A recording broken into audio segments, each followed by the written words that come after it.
everyone, in this video I'm going to show you on how to connect TikTok Shop to AutoDS.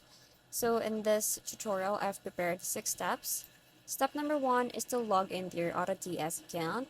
So you can just tap on this login with Google account. So if you don't have an AutoDS, you can just make an account and then log in.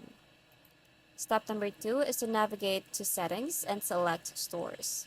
So in your AutoDS website, you can tap on this settings at the bottom and then tap on this My Store.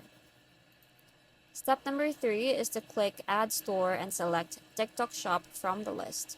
So you just have to tap on this one, the Add Store, and then tons of list of stores will come up. So you just have to tap on TikTok Shop.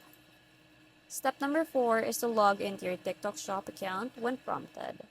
So once you tap on TikTok Shop, it will ask you to log into your TikTok Shop. So you just have to use your email and password that you use on your TikTok Shop.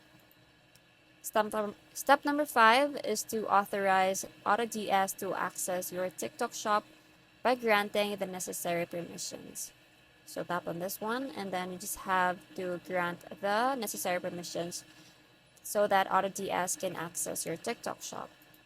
And lastly is once connected, your TikTok Shop will appear in the AutoDS dashboard. So this is how your dashboard will be looking. You can tap on this one, and then here are the products that will be showing in your AutoDS. And that's basically it. I hope you find this video helpful. Thank you for watching, and I'll see you in the next one. Bye!